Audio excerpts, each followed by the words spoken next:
This year at our Corn Soybean College, one of our general sessions is going to be gearing up for a championship season.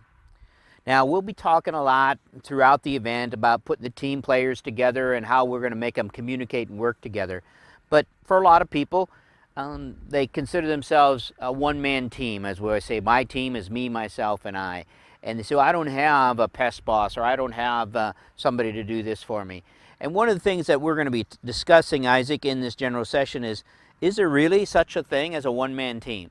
You know, we hear that a lot. I'm a one-man operation, but in reality, what we find is there is no such thing. Every operation, every farmer has a network of people that they rely on to either get the job done or make agronomic decisions through the season. And starting with fall planning for the following year and winter, spring applications, planning applications, harvest, marketing, accounting. We all have a team that we rely on, realizing that not all of those people are in-house employed by us, but they are part of our team, and we have to rely on them for the success of our season. So as you're recruiting that team to help yourself in your one-man operation, it's kind of vital that each of those team members has a certain amount of knowledge with them, and by sitting through this general session, hopefully they'll have some take-home on what their team players need to know, because it's not just to have somebody on the team to take care of pesticides. We need somebody that can handle all the questions that would come with that.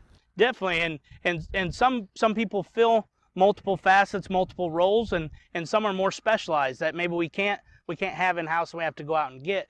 But communication between all those members. So we have managers, we have operators, and operators may be in-house or they may be custom hired, accountants, agronomists, a pest boss, somebody who's looking after the insects, deciding when and what to spray. But he also has to be in tune with what the operators are doing. When can we spray?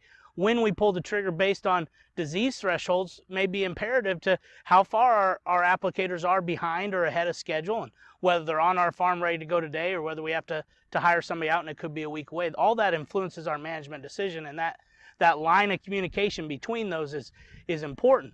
And each and every one of those roles has to be filled. And so if we're not filling an individual on our farm, we have to have somebody contracted or contact with somebody that can fill that role to be successful. And if we don't, there's a part of our operation that's lacking. But when we get the communication between all those parts, we realize there's opportunities on our farm to excel based on the abilities of everybody in those positions, and there are going to be limitations on our farm. And I guess a good manager sets everything up to take advantage of those opportunities and then manage around those limitations so that they don't affect yield, they don't affect the operation as a whole, and we know what's coming. That key point being communication, whether you're hiring scouts or they're your own employees or whether you're custom applying or not.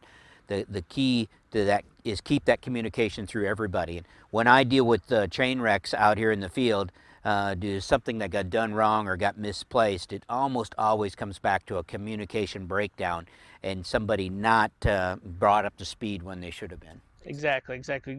Talking back and forth, and not just at the beginning of the season, not just at the end of the season, but continuing that communication all season long, because one phase of that operation or one member on that team has to be able to hand off to the next, and that's going to continue after we got the crop in the ground all the way through till we market that grain. So this general session is going to have a little bit for everybody on the communication side and making sure that everything's pulling in the same direction, no matter whether you're a sprayer operator or a scout or who you are. And if people are outside your operation, how do you communicate and get back to them is going to be a big part of what you cover. Definitely very much that team approach, knowing each individual's roles, knowing their expertise, and how do we all work together, knowing what each of us has to do to get the job done. Good.